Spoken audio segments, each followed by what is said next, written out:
Hello hello learners, আসসালামু আলাইকুম। আপনারা দেখছেন ইংলিশ কেয়ার সেন্টার, সাথে আছি বিপ্লব খলিল। আজকে টিউটোরিয়ালটির মাধ্যমে আমরা ক্লাস 9 এর ভোকেশনাল সমাপনী পরীক্ষা 2024 গ্রামার অংশের কোশ্চেন নাম্বার 7 কমপ্লিটিং সেন্টেন্স এটা আলোচনা করব। চলুন শুরু করা যাক।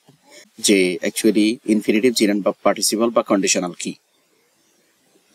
আমরা জানি যে ভার্ব দুই ধরনের, একটা হচ্ছে ফাইনিট ভার্ব, একটা নন ফাইনিট ভার্ব। নন ফাইনিট ভার্ব গুলো হচ্ছে ইনফিনিটিভ, জিরান্ড এন্ড পার্টিসিপল। ইনফিনিটিভের মধ্যে আমরা জানি যে ইনফিনিটিভ হচ্ছে টু ইনফিনিটিভ, যেটা নাউনের কাজ করে থাকে।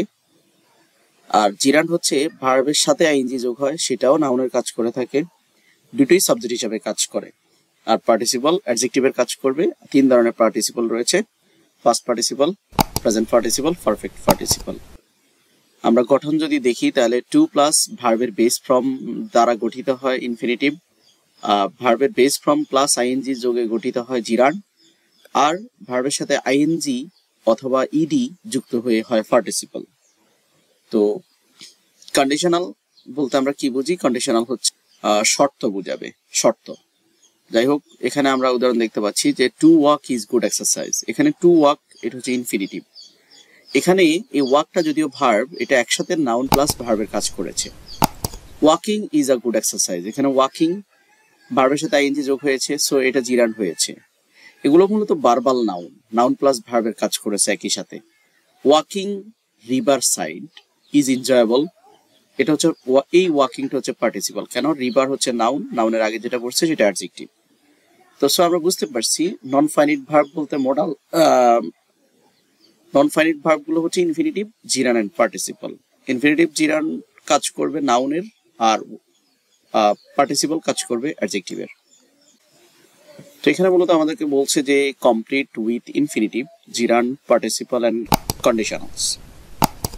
তো আমাদের মূলত ইনফিনিটিভ কি? টু প্লাস ভার্ব, ভার্বের বেস ফর্ম। জিরান্ড কি? ভার্বের সাথে আইএনজি, এই দুটো একসাথে নাউনের কাজ করবে, সাবজেক্ট হিসেবে পড়বে। তো পার্টিসিপলের কাজ কি? এটা সাবজেক্ট, এটা ভার্ব, অ্যাডজেক্টিভের কাজ করবে মূলত পার্টিসিপল। আর কন্ডিশনাল হচ্ছে ইফ যুক্ত বাক্য, শর্তযুক্ত বাক্য। এখানে 6টা বা 7টা বাক্য দেওয়া থাকবে, এগুলাকে এখান থেকে কমপক্ষে 4টা বাক্য আমাদেরকে করতে হবে। তো চলুন আমরা প্র্যাকটিস করি।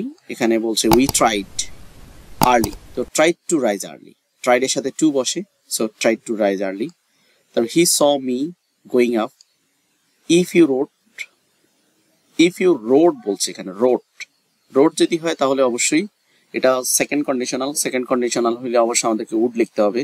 ইউ উড পাস, যদি তুমি লিখতে, তুমি পাস করতে। হি স মি, এটা যেহেতু ফার্স্ট টেন্স আছে, up, going up over the hill, তাহলে এখানে going up. He tried to rise, এটা ইনফিনিটিভ করা হয়েছে। এটা কি করা হয়েছে?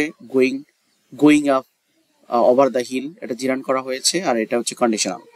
দিস ইজ আ চেয়ার, কেমন chair? Broken chair, this is a broken chair. I request হিম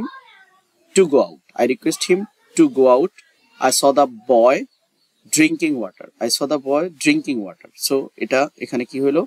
এটা পার্টিসিপল হইলো। আর আই রিকোয়েস্ট হিম, রিকোয়েস্টের সাথে টু বসে, তার কারণে এটা ইনফিনিটিভ করতে হয়েছে। এই ছিল আজকের আয়োজন। পরবর্তী আইডেন্টিফাই পার্টস অফ স্পিচ আলোচনা করব। ভিডিওগুলো সিরিজ ভিডিও দেখার আমাদের জন্য আজকের মতো শেষ করছি। আল্লাহ।